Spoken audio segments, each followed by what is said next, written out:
Miraculous Quran कि कुरान मजीद अल्लाह रब्बुल आलमीन की किताब है, इस पर हमारा ईमान होना चाहिए और इंशाल्लाह कुछ ऐसी चीज़ें हम देखेंगे जिससे हमारा ईमान मजीद बढ़ेगा इंशाल्लाह अल्लाह के फजल से और हम लोगों को तक़वियत मिलेगी. So very academic topic.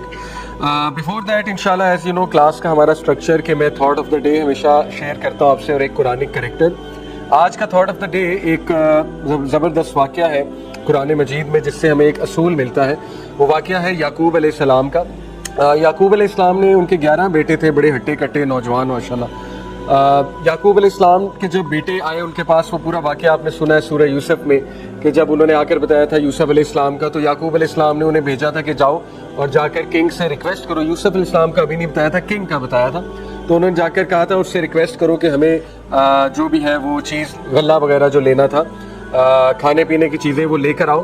तो उन्होंने उन्हें एक इंस्ट्रक्शन दी थी कि देखो डिफरेंट गेट से दाखिल होना, यानी तुम सब 11 के 11 एक गेट से दाखिल ना होना. अब इसमें पूरा एक चैप्टर बांधा है इमाम कसीर ने ईवल आई के ऊपर, नजर बद के ऊपर, जो कि एक रियल चीज़ है और नबी सल्लल्लाहु अलैहि वसल्लम की हदीस मौजूद है इसके ऊपर. बल्कि ज़्यादातर ईवल आई ही होती है, ब्लैक मैजिक तो बहुत दूर की बात है. हम जिस चीज़ को ब्लैक मैजिक समझ रहे होते हैं बेसिकली वो ईवल आई के इफेक्ट्स होते हैं. देखिए ईवल आई इज़ रियल, इसमें कोई दूसरी राय नहीं है. और ऐसा माशरा जिसमें हसद बहुत ज़्यादा हो, जेलसी बहुत ज़्यादा हो, evil eye to me if you ask me is a kind of a negative energy. ये मेरा एक व्यू है. और जिस तरह बीमारी एक्ट कर जाती है इंसान को, बैक्टीरिया एक्ट कर जाता है, कोरोना वायरस एक वायरस था ना, नज़र नहीं आता था, तो एक्ट कर गया इंसानियत को, कोरोना हो गया. इसी तरह ईवल आई की भी एक नेगेटिव एनर्जी होती है जो इंसान पे एक्ट कर जाती है और फिर इंसान, जाहिर है बहुत से मामलात हो सकते हैं, उसको अचानक बैठे बैठे कोई बीमार हो सकता है. हैविंग सेड इट, हमें इतना सुपरस्टिशियस नहीं होना चाहिए, ओवर सुपरस्टिशियस होना भी मुनासिब नहीं है. अल्लाह ताला प्रोटेक्ट्स, बट केयर करना भी ज़रूरी है, ये बात भी याद रखें. देखें याकूब अलैहिस्सलाम अज़कार बहुत करते होंगे, केयर भी बहुत करते होंगे, बेटों के लिए दुआ भी बहुत करते होंगे, लेकिन उसके साथ उन्होंने प्रिकॉशनरी मेजर भी दिया कि देखो एक गेट से दाखिल ना होना.